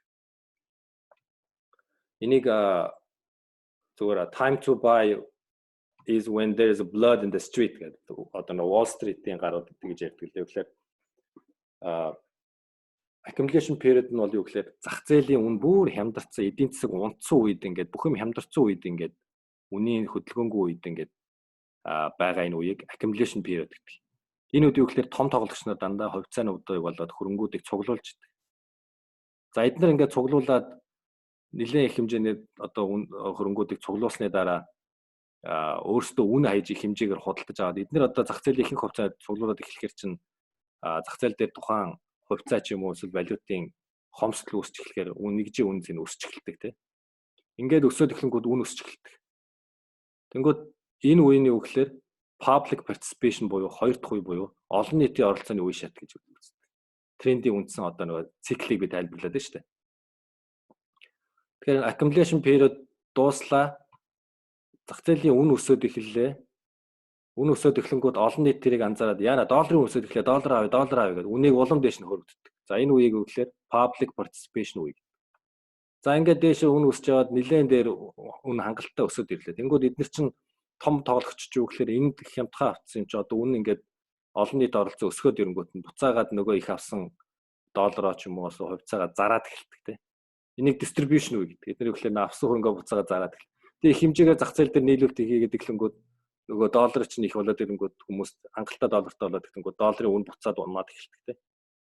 Ингээл дахиад уналт эхэлдэг. Ингээд уналтын нөгөө нэг даун тренд үүсч эхэлдэг. Ингээл үнсэглээд зах зээл дээшээ өслөө, тогтворжлаа, буцаад унлаа, доор тогтворжлаа, дээшээ өслөө. Ерөөсөө л энэ бол одоо юу гэдгийг зах зээлийн одоо цикл гэж ойлгож байна. За тэгээд энэ цикл нь бол ийм 3 үе шатаас л бүрддэг. За бид яах ёстой вэ? Бид энэ том тоглогчид тоглож явах үед нь л хамт орох ёстой. Бид нар мэдээж зах зээлийг хөдөлгөж чадахгүй, удирдах чадахгүй, нөлөөлж чадахгүй учраас бид энэ том тоглогчид юу хийж байгаа вэ гэдгийг л ойлгож чадж бид зах зээл дээр ашигтай ажиллана л гэсэн. Тийм учраас трендийг ямар циклтэй явж байгаа, юу болж байгаа, трендийг сайн ойлгосон байх нь бид зах зээл дээр ашигтай ажиллахын суурь үндэслэл. За. За одоо хэдүүлээ тренд ингээл зөвхөн нүдээр хараад трендийг бас олоод идэх юм биш. Зүгээр одоо нөгөө техник анализ, техник аргачлал талаас бид нэр трендийг зураад олоо явчихдаг. Тэр нь хамаагүй хялбар байдаг. Өшөөч трендийг олох олон аргууд бий. Гэхдээ одоо трендийн шугам яагаад зурах ёстой юм? Яаж зурдаг талаар яриа тэ. За чарт гэдэг бол буюу одоо бидний хэлдэг график гэдэг бол үнийн одоо хөдөлгөөний үлдээж байгаа мөр, хөлийн мөр гэж хэлж байна. Тэ? Үн яаж хөдөлж чинь тэрний үлдээж байгаа мөр нь бидний хувьд юу гэхээр зургийн хэлбэрээр чарт хэлбэрээр авчихна гэсэн. За тэгээд тэнд одоо зах зээл дээр үн өсөд байх юм бол uptrend буюу одоо ийм мөр үлдээдэг тэ. Үн хөдөлгөөнгүй байвал sad буюу ийм мөр үлдээдэг тэ. Үн унаад байвал downtrend буюу одоо ийм мөр үлдээдэг. За юу яа? Трендийг яаж зурхыг шууд энэ дээр гаргая, харуулъя. За трендийг зурхдаа uptrend зурж байгаа тохиолдолд тийм өсөж байгаа трендийг зурхдаа доод цэгүүдийг холбоно. Шулуун татчих холбодог. Side трендийг зурхдаа доод цэгүүдийг холбосон ч болно, дээд цэгийг холбосон ч болно, эсвэл ийм хоёр талтай цэгүүдээр зурсан ч болно. Унж байгаа трендийг шулууныг трендийн шугамыг зурхдаа дандаа дээд цэгүүдийг холбоцоо. За хэдүүл market trading view дээр зурж үзье.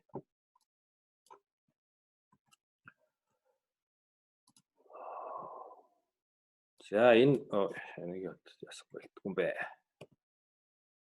За энд гоё даун тренд харагдаж байна тий. Үн бол доошоо айхтар унсан байна тий. Энээс энэ хоёр хооронд.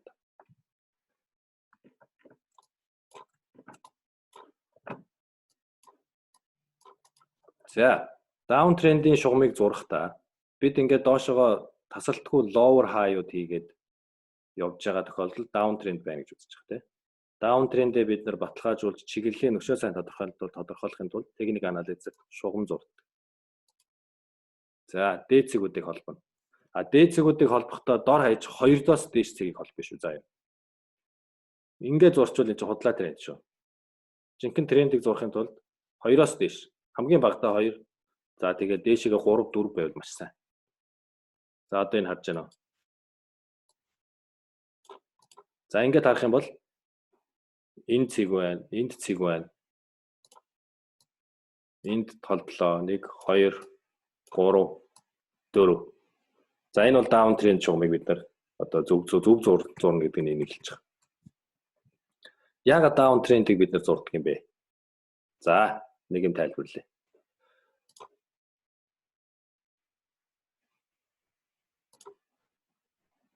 За зах зээл энд явж исэн гэж үзье заяа. 2-оос дээш цэгийг холбоно гэсэн шүү дээ. За зах зээл энд явж исэн. За цаашаа зах зээл ингээд үргэлжлээд унаад авах юм болов уу? Үн эсвэл одоо хаана очиод хаанаас хөдлөөд хаашаага хөдлөөд буцах юм болоо мэдэхгүй шүү дээ. Тэгвэл техник анализ дээр гэвэл хамгийн түрүүнд гарч байгаа хоёр цэгийг холбоо зурдаг. Дээд цэгүүдийг. За зурчлаа. Цаашлаад үн юу гэхээр энэ трендийг дагаад унах магадлал өндөртэй гэж үздэг учраас дээд цэгүүдийг холбоо зурхаар үн энэ хэмжээний дотор яваад. За. Харъя те. Тэр. За энэ бол яг урьдчилан түрүүн зурцсан байсан болохоор. Тэр яг эндээс гарахгүй байгаа байхгүй. Ийм магадлал нь илүү өндөр байдаг. Гэтэ энэ бол 100% байдаг. Би өнөө хэлсэнтэй хизээч бид нар зах зээлийг 100% таамаглах болцоогүй, тооцох болцоогүй. Зөвхөн магадлал. Ихэнх тохиолдолд юу гэхээр трендийг эхний хоёр дээд шугамыг унж байгаа юм өсөж байгаа трендийн шугамыг холбоо зурсан байхад үн тэрэн дээрээ ирж хариу үйлдэл үзүүлж дандаа ойж идэг учраас бид нэ тренд шугамыг зурдаг. За тренд шугамыг ингэж зурна. За энэ бол даун трендийг зурхтаа бид дээд зүгүүдийг холбож байна тийм. За тэгвэл өсөж байгаа трендийг зуръя тийм. Өсөж байгаа трендийг зурхтаа бид нэр доотлын зүгүүдийг холбоо.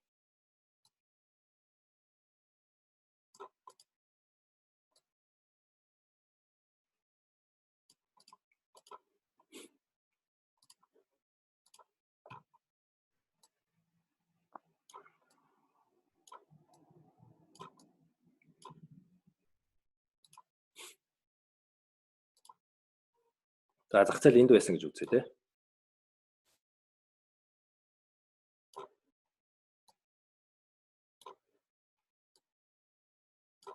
За ингээд одоо байгаа хамгийн сүүлд гарсан хоёр доод цэгүүдийг холбоо зурчлаа гэж үү. Тэнгүүд мөн хараа дандаа хариу үйлдэл үзээр энэ дээр ойгоод яваад байгааз. Бидний трендийг шугамыг зурснаар юунд ашиглаж болох вэ гэхээр дараа нь үн энэ дээшээ өсөж байгаа 2 3 ойгоод эхлэх юм бол энэ үн энэ дээр ирэхт нь бид нэр авч болох байхгүй. Тийм байгааз. Энэ үе дээр ирэхт нь авлаа. Буцаад энэ шугам дээрээ трендing шугам дээрээ ойлоод дээшээ явлаа ашиг хийлээ. А хэрвээ энэ шугамыг хаглаад доош ороод ирэх юм бол энэ трендing одоо үргэлжлэл дуусчлаа гэж үзэх анхны одоо магадлал одоо сигнал чамд өгч гэнэ гэсэн. За тийм учраас бидний тренд шугамыг зөв зурах нь зөв. Тренд шугамыг яагаад зурдаг гэдгийг та нар ойлголоо. За босоод дээр ингэж зурж ийн хэвтээ дээр босоод дээр дээшээ өсөж байгаа тренд дээр доогуур нь зурд юм байна. Доошоо унж байгаа дээр нь дээгүүр нь зурдаг. За энийг ялгаж сайн санаарай. За тэгвэл sideways тренд дээ тий. Трендгүй үед яаж зурдаг юм бэ? За энэ дандаа л трендтэй л байд юм да. За жижиг цагтаар очивол тиймэрхүү малтах бах та.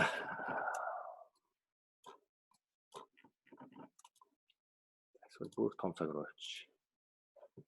Зах зээлч байнга л дээшээ доошоо явж идэг. Ер нь тийм трендгүй байна гэдэг бол эдийн засгийн хөдөлгөөнгүй байна гэсэн үг. Эдийн засгийн хөдөлгөөнгүй эдийн засаг гэж баг хаанч байхгүй болсон учраас тийм одоо график олоход бас ховролтой. Гэхдээ мэдээж бид нар арилжааны судалгаа шинжилгээ хийж явах үед бол тийм нөхцөл байдал үеуд бол богино хугацаанд бол тийм нөхцөл байдал. За энэ бол юу гэхээр миний хувьд бол шууд нүдэнд бол юу харж байна гэхээр sideways буюу зах зээлийн ямар нэгэн чиглэлгүй хөдөлгөөн. За чиглэлгүй хөдөлгөөнд яг гэхээр нөгөө higher high чинь дээшээгээ дахиж high хийхгүй, lower low чинь дахиж доошоо унсан low руу хийхгүй байгааз. За энэ үед яг гэхээр би dot-ийн цэгүүдийг болоо date-ийн цэгүүдтэй холбоо зурчдаг. За энэ tools байдаг юм да. За яаж ашиглаж болсон байх вэ? Ашиглах болцоотой байсан байх нь. За анх энэ үн энэ дээр ирээд энд 2 удаа ойхтод би доотлын 2 шугамыг холбоо зураад дээдлэлт нь шугамыг зурцсан байсан бол дараа нь үн дээшээ ирээд үнийг одоо би энд явж гин гэж бодъё л да.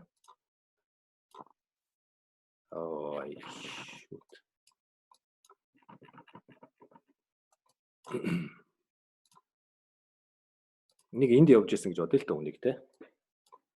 Тэгвэл надад ийм мэдээлэл өгсөн байгаа те. Тэнгүүд би дээдлийн олон цэгүүдийг аль болох бүгдийг дайруулад шулуун татлаа. Ягаад гэвэл дээшээгээ өгсөн биш буцаад энэ higher low хийхгүй энд ороод ирсэн учраас би шулуун хоёр талд нь шугам татчих байгаа байхгүй.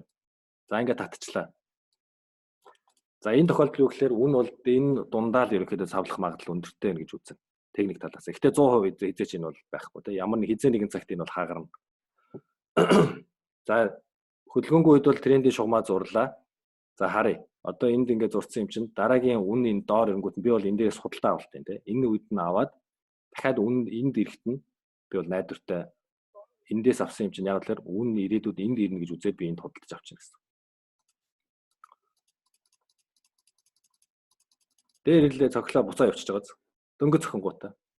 Тэгэхээр энэ шугам трендing шугамыг зөв сурснараа гэхээр бид нар арилжааныхаа одоо шийдвэртэй арилжааныхаа одоо төлөвлөгөөнд одоо ашиглах чамд боломж өгч байгаа бас нэг арга юм. За энэ бол суур бидний мэдэх зайлшгүй мэдэх хэрэгтэй байна. За энийг бүгд ойлгосон байх гэж бодож байна.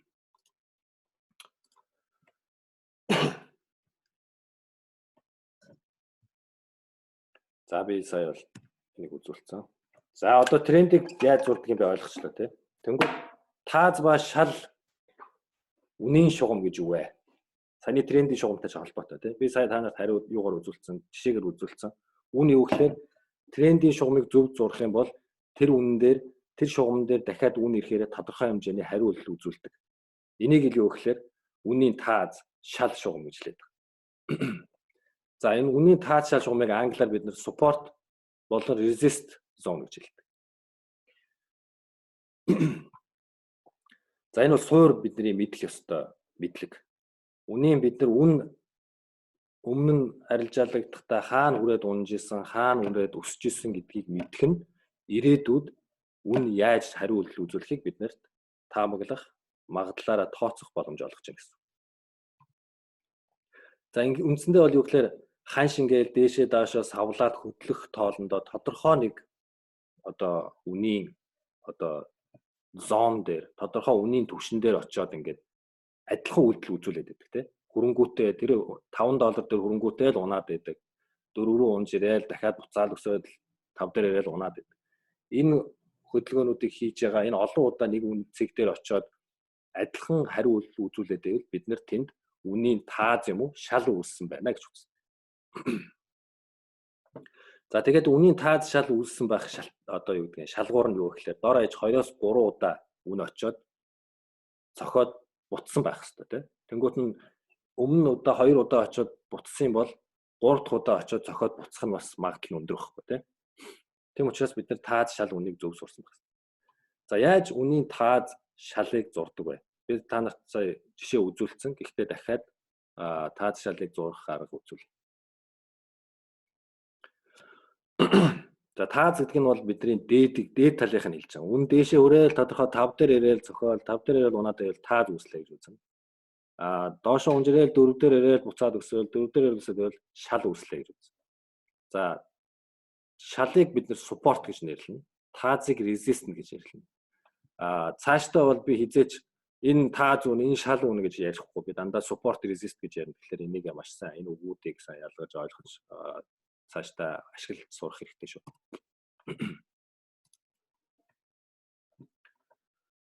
За энэ дээр бол жишээ байна тий. Энэ бол тааз үн, тааз шугам. Энэ бол шал шугам. Үн бол байнга тааз шалны хооронд явж идэг.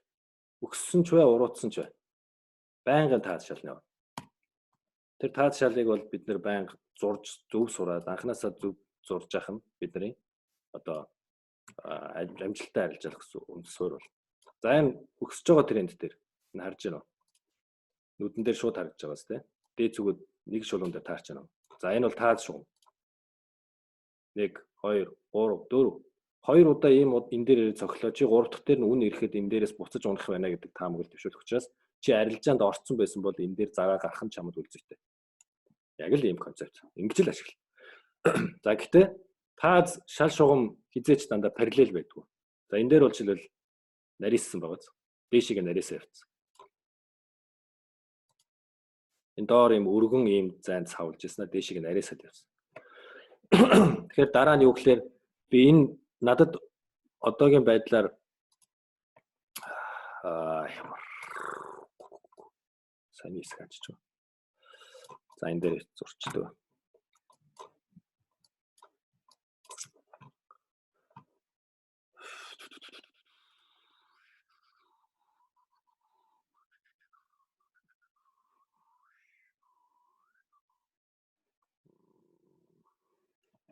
Гоё биш байна. Биш байна. Энэ дээр байна шүү дээ. Бид нар зах зээлийг ийм багт нь одоо судалгаа хийж гэж бодъё л да тий. Арай жоох яччихжээ. Одоо ийм багт нь судалгаа хийж гэж бодъё.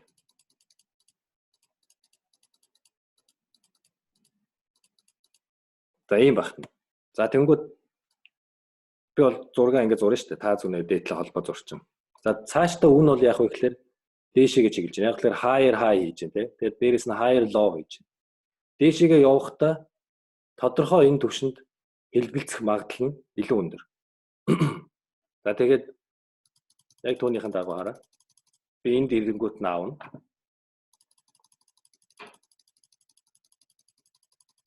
Энэ шугам дотор явж ивэл би заавал зарахгүй. Тэ дээшлийн цэг дээр дээдлэн сайхан тулсан үн дээр заахыг хүснэ. Энэ дээр ирлээ. Би энд зарна. За ийм байдлаар ашиг гэдэг гэсэн үг. Тэгэхээр ийм учраас бид нэр трендийг тааз шал үнийг зөв сурснараа юу гэхээр хаана ашиг хийх үү, хаана алдах уу, хаанаас арилжаанаас гарах уу, орох уу гэдгээ сонгочтой. За дадлага хийгээд хэдүүлээ бүр сайхан ойлгочихноо. Тэгээд энийг хэрэглээ сурчин.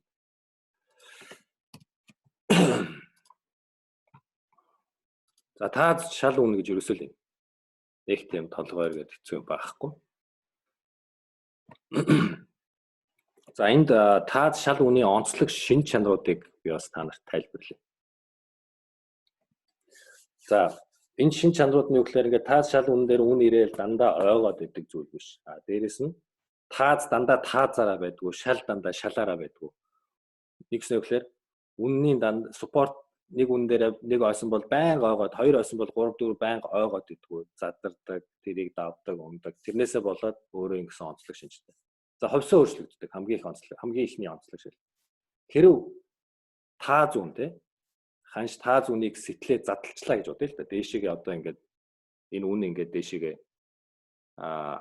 хаглаад дээшээгээ энэ тааз байлаа гэхэд гаргалаад явчлаа гэж бодъё. Тэгвэл тэр үн чинь буцаад шал үн болж хувирдаг. Үндсэндээ тэгэхээр үн буцаад өсчөөд бууж ирэхдээ энэ өмнө дээшээ гарахтаа ингээд хүрээд ойж исэн үнэн дээрээ тодорхой хариу үйлдэл үзүүлдэг гэсэн үг. Тэгээд нэгсэн үгээр нэгэнт задарчих юм бол эн чинь тааз үн байхаа болоод шал үн болоод үн чинь дараагийн дээдлийн тааз үн рүү явж гэнэ гэсэн. Тэгэхээр энэ суппортын дээрээс ховсоо өөрчлөгдөх шин чанартай. За тэгээд нэг тааз үнэн дээр шал үнэн дээр шил олон удаа ойх тусмаа тэр үн илүү хүчтэй тааз байна гэсэн. Тэр тааз үн бол илүү хүчтэй гэсэн. Чи илүү ач холбогдол өгнө гэсэн. Энэ дээр дараагийн удаа ханш ирэхэд дахиад ойх магадлал нь 2 удаа ойсон цэгээс 3 4 ойцсон үнийн шал юм уу эсвэл тааз үн байвал илүү хүчтэй гэж болгож байна. За 3 дугаарт нь урт хугацаанд одоо ингээл олон дахин хүрээлсөө тэтрээгүй нэлээд хүчтэй байсан одоо тааз юм уу шал үн сэтэрлээ гэж бодъё те. Тэнгүүд үн маш хүчтэй тэндээс үүдэлдэг. Яг л тэрийг маш хүчтэй байсан тааз үнийг хагалахын тулд маш их эрэлт, илүү өмнө байгаагүй илүү их эрэлт ч юм уу эсвэл тийм эдийн засгийн хөдөлгөөн үйл явдал болсон учраас тэр үн хөдөлж байгаа байхгүй. Тийм учраас энэ тохиолдолд юу гэхээр үнийн тухайн тэр хагалсан тал руугаа, эдэлсэн тал руугаа илүү хүчтэй, илүү хурдан явдаг. За ийм 3 үндсэн онцлогийг нь цээжлээрээ энийг бид нар арилжаан дээр юу гэхээр харж байгаад ашигладаг гэсэн. За энийг жишээн дээр нэг харуулчих. Амьдрал дээр зөндөө жишээ бий дээ.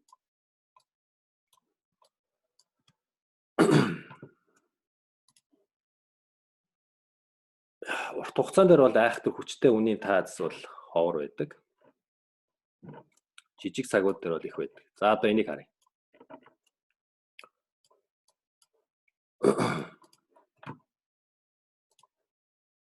За үн тааз үн шал үн гэхээр бас нэг юм би та нарт анхааруулъя.